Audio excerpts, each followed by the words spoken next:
I'll do anything that seems fun and interesting. So whatever new technology comes along, I'll probably be playing around with it.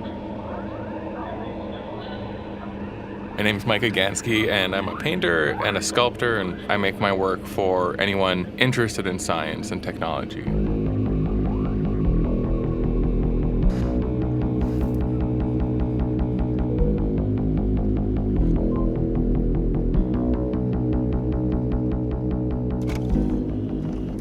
The moment I saw something that I designed get spit out by a 3D printer, I was totally hooked.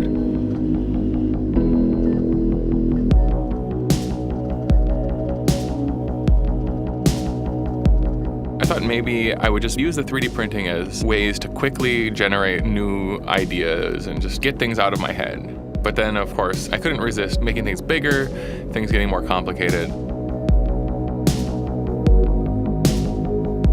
My work right now is sort of about humanizing the future. My body of work consists of two parts, the sculptures and the paintings. The paintings are of specifically one rotating space habitat right now that has Centralia, Pennsylvania placed inside of it, and Centralia, Pennsylvania is a famous abandoned town. The sculptures are a little more sci-fi.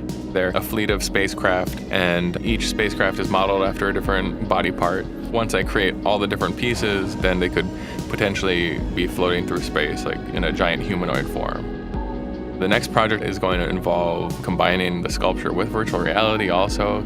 So experimenting with those different technologies and then working them back into like my painting and stuff. That's what's really pushing me forward, developing and evolving the art. I've always got a couple different ideas in the back of my mind, and that sort of workflow has helped me avoid that creative block. I don't really believe in inspiration in the traditional sense. For most artists, it's a really long process that gradually evolves. When you're slowly working on a piece of artwork, you're sitting there nose against this object, and all of a sudden you realize, oh, this doesn't mean what I originally thought it meant at all. This is obviously related to this book that I read like 3 years ago.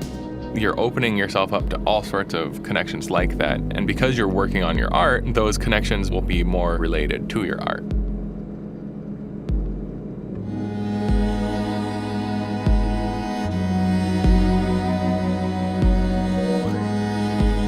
Those sort of connections, that's what real inspiration is. And I think you have to expand your horizons if you want to communicate about things that are bigger than yourself to do something interesting.